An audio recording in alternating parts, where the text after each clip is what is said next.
Dear students, आज हम इस लेक्चर में एक्सरसाइज 3.3 के क्वेश्चन नंबर 14 को करते हैं। ओके स्टूडेंट्स, इसमें आपको इक्वेशन दे रखी है, हमसे पूछा गया है find the complete integral of. आपके पास एक इक्वेशन दी है, उसका हमें कंप्लीट इंटीग्रल निकालना है P Q which is equal to X to the power M, Y to the power N और जेड टू द पावर 12। तो हमने देखा कि जो एक्सरसाइज 3.3 में हमने पढ़ा था, 4 स्टैंडर्ड फॉर्म पढ़ी थी कि पी और क्यू की फॉर्म में टर्म हो, पी क्यू और जेड की फॉर्म में टर्म हो, या Z is equal to P X plus Q Y plus a function of P and Q की फॉर्म में हो। और एक लास्ट फॉर्म पढ़ी थी कि स्टेटमेंट में टर्में इस टाइप से हैं कि पी और एक्स की टर्म अलग से हो जाए और क्यू वाई और वाई की टर्म अलग से हो जाए।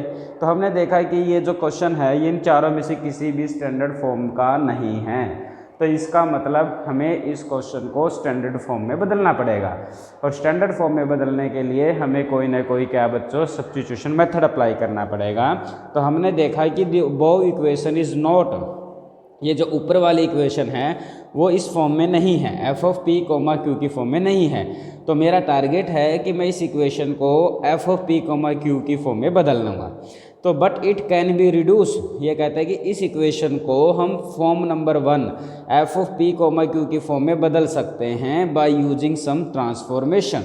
ओके स्टूडेंट्स, तो आपने इक्वेशन नंबर 1 को दोबारा से लिखा, पी क्यू ये जो टर्म थी राइट हैंड साइड में इसको नीचे ले आए और इज इक्वल टू 1, इस टर्म को एडजस्ट कर दिया, जैसे z की पावर 12 है, 1 बाई जेड की पावर 12 है, आप उसको लिख सकते हैं 1 बाई जेड की पावर l इंटू में z की पावर l। ओके स्टूडेंट्स, तो इसको हमने इस फॉर्म में लिखा 1 by X to the power m z to the power l p को एक ब्रैकेट में रख लिया, 1 by Y to the power n z to the power l और साथ में ये क्या है q, इसको एक सेकंड ब्रैकेट में रख लिया विच इज़ इक्वल टू किसके इक्वल है बच्चों, वो 1 के इक्वल है। तो सब्स्टिट्यूट कर लेते हैं कि हमने पता भी है स्मॉल p क्या रिप्रेजेंट करता है यहाँ पे करली z बाई करली x को, और q किसको रिप्रेजेंट करता है बच्चों, करली z बाई करली y को रिप्रेजेंट करता है।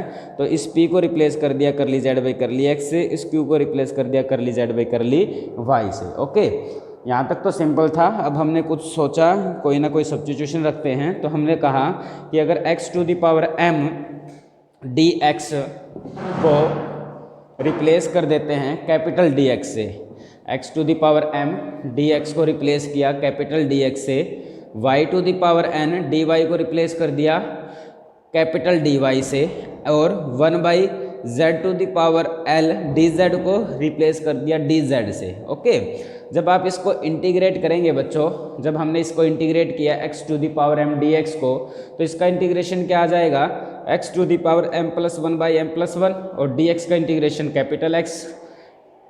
इस टर्म का इंटीग्रेशन करेंगे तो आपके पास आएगा y to the power n plus 1 by n plus 1, और dy का integration capital y।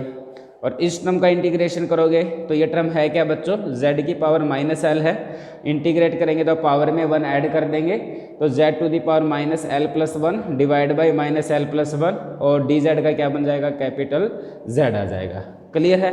Okay students, अभी साथ में हम इस इक्वेशन को डिफ्रेंशिएट करते हैं।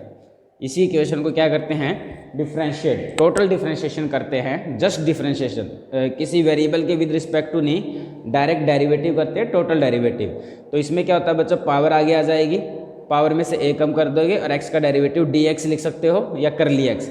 यहाँ करली x भी यूज कर सकते हैं, यहाँ आप dx भी यूज कर सकते हैं। x का डेरिवेटिव कैपिटल x का डेरिवेटिव करली x भी लिख सकते हो, कैपिटल dx भी लिख सकते हो। एक अगर सिंगल वेरिएबल है तो पार्शियल डेरिवेटिव और टोटल डेरिवेटिव एक ही बात है। इसको डिफ्रेंशिएट करेंगे, n प्लस 1 आगे आ जाएगा, पावर में से a कम, y का डेरिवेटिव करली y, कैपिटल Y का डेरिवेटिव करली y।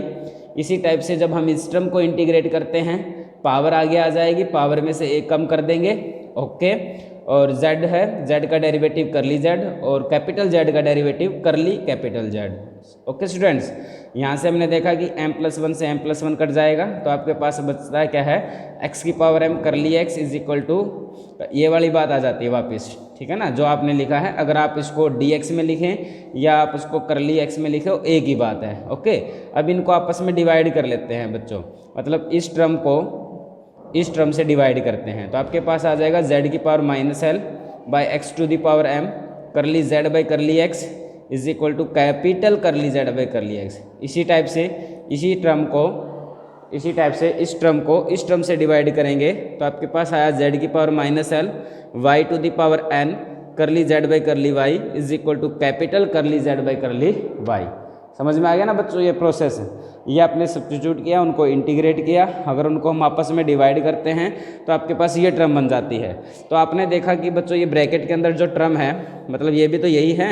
अगर आप इसको लिखें कि 1/x to the power m z की पावर -l को नीचे ले आएँ तो z की power l curly z by curly x, ये किसके इक्वल आ जाएगा? Curly z by curly x के इक्वल आ जाएगा। क्लियर है? इसी टाइप से इस टर्म को लिखें कि 1/y to the power n 1/z to the power l curly z by curly y is equal to capital curly z by curly y। तो ये जो टर्म है बच्चों ये पूरी टर्म है, इस पूरी टर्म की जगह पर क्या आ जाएगा बच्चों? Capital curly z by curly x आ जाएगा। और ये 1/y to the power n है, 1/z to the power l, ये भी यही टर्म है। तो इस पूरी टर्म की जगह पर क्या आ जाएगा? Curly z by curly y और राइट हैंड साइड में क्या आ जाएगा बच्चों? 1 आ जाएगा। समझ में आ गया ना? तो ये अपने सब्स्टिट्यूशन मेथड था। तो हमने देखा तो अपने पास इक्वेशन बन जाती है curly z by curly x into curly z by curly y is equal to 1। और इसको रिप्रेजेंट कर देते हैं, curly z by curly x को कैपिटल P से रिप्रेजेंट कर देते हैं, curly z by curly y को कैपिटल Q से रिप्रेजेंट कर देते हैं। तो ये बन जाएगा PQ इज इक्वल टू 1। अब ये जो इक्वेशन है स्टैंडर्ड फॉर्म 1 की है, f of P comma Q is equal to 0। और f of P comma Q अगर ये स्टैंडर्ड फॉर्म 1 टाइप की है तो इसका कंप्लीट इंटीग्रल सॉल्यूशन क्या होता है बच्चों? z is equal to a capital X plus b capital Y plus c, जहाँ पर a और b क्या होते हैं? जहाँ पर a आपका कैपिटल B के इक्वल होता है और b आपका किसके इक्वल होता है बच्चों? कैपिटल Q के इक्वल होता है। तो इस इक्वेशन के अंदर PQ is equal to 1, capital P को A से रिप्लेस कर देते हैं, कैपिटल Q को B से रिप्लेस कर देते हैं, तो B is equal to 1/a आ जाएगा। तो आपके पास जो कंप्लीट इंटीग्रल सॉल्यूशन है बच्चों capital Z is equal to a capital X plus 1/a capital Y plus में C, बट यहाँ पे B था, B को रिप्लेस कर दिया 1/a से। अब वापस बैक सब्स्टिट्यूशन कर देंगे और आपके पास ये आ जाएगा कैपिटल Z किसके इक्वल है आपके पास?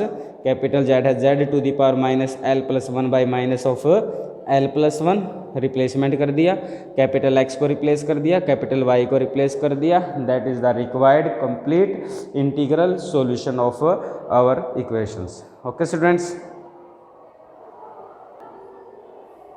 क्लियर है बच्चों? ये कहाँ से आए हैं? ये आपने जब इंटीग्रेट किया था ना इक्वेशन को, देखो यहाँ पर किया था। इंटीग्रेट करने पर कैपिटल X इस टर्म के इक्वल है, कैपिटल Y इस टर्म के इक्वल है, कैपिटल Z इस टर्म के इक्वल है। ये वैल्यूज़ जो हैं कैपिटल X, Y और Z की वैल्यूज़ हमने इस इक्वेशन के अंदर पुट कर दी। कैपिटल Z यहाँ पे, कैपिटल X को यहाँ पे, कैपिटल Y को यहाँ पे। That give the required complete integral solution of that partial differential equation. Okay students.